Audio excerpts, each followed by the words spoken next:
When I saw her car parked outside that motel, my heart stopped.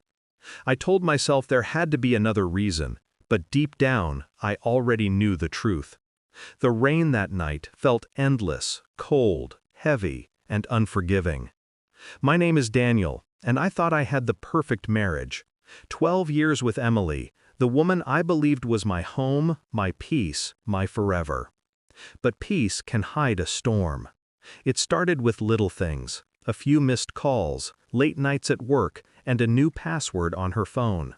I brushed it off at first. She was a marketing executive, often under pressure. I wanted to believe her. I needed to believe her. But lately, the silence between us said more than words ever could. That warm, comfortable quiet we once shared had turned into something cold, something heavy. One evening, we were sitting on the couch watching TV when her phone buzzed. She glanced at it, and for a split second, her face changed. Fear, guilt, something I couldn't quite name. She quickly flipped her phone over. "Daniel, who's that?" "Emily, just someone from work." "Daniel, you looked surprised." "Emily, you're imagining things, Dan." Her tone was calm, too calm. That's when I realized calm isn't always honest. Later that night, while she was in the shower, I picked up her phone. Locked. Face ID. She had never used that before. I stared at the screen, seeing my reflection, tired, suspicious, ashamed. I hated myself for doubting her. But a quiet voice inside whispered, "You already know." A week later, she said she had a business trip, 2 nights, out of town. I nodded, "Okay, be safe." But her eyes, they couldn't meet mine. The next morning, I called her office, pretending to be someone from another department. "Receptionist? Oh, Emily? She took a few days off. Personal reasons." Personal. That word burned in my chest until it became unbearable. That night, I followed her.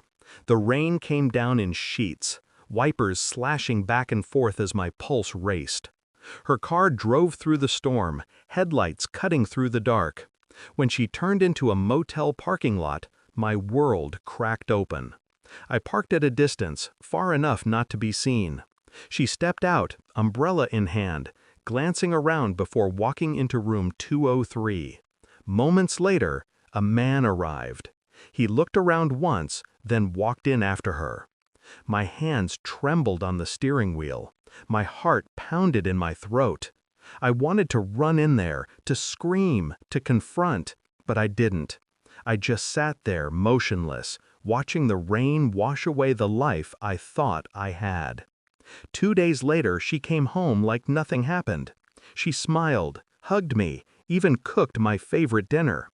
It was the cruelest kindness imaginable. "Emily, missed you." "Daniel, did you?" "Emily, of course. Why do you ask?" Her voice sounded normal, gentle even, but her eyes, they couldn't hold mine. I didn't confront her that night. I couldn't, because love doesn't vanish overnight. It dies slowly, gasping, reaching, trying to survive, even when it shouldn't. A week later, I finally did it. I unlocked her phone while she slept, and there it was. The truth, staring back at me in words and photos. Her laughter, her affection, all sent to another man. I laid her phone on the table the next morning. "Daniel, how long, Emily?" Silence. "Emily, Daniel, please, it's not what you think." "Daniel, then tell me what it is. Because from where I'm standing, it looks like my wife replaced me." Emily, crying, "I was lonely, Dan. You stopped noticing me. You were always busy, always distracted. I just wanted to feel something again." Her words hit like a blade, not because she was wrong, but because part of me knew she was right.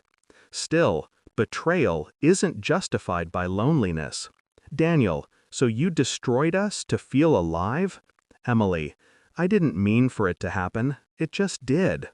That night, I packed my bags. Not hers, mine. She begged me to stay, to talk it out, but I had no words left. As I stood by the door, she whispered through tears, "Emily, you'll hate me forever, won't you?" "Daniel, no. I'll just never trust love the same way again." And I left. 2 weeks later, I got a letter in the mail, from the man she'd been seeing. It said, "I didn't know she was married. I ended it the moment I found out. I'm sorry." That's when it hit me. She hadn't told him about me. She erased me. 12 years of marriage, and I was invisible. That broke me more than the affair itself. It's been a year since that night. I've rebuilt parts of myself, one painful piece at a time. But trust, that's something I still can't rebuild. Sometimes betrayal doesn't just break your heart, it changes the person you are forever. Broken heart. If someone you love betrays you, would you forgive them and try again? Or would you walk away for good? Share your thoughts in the comments below.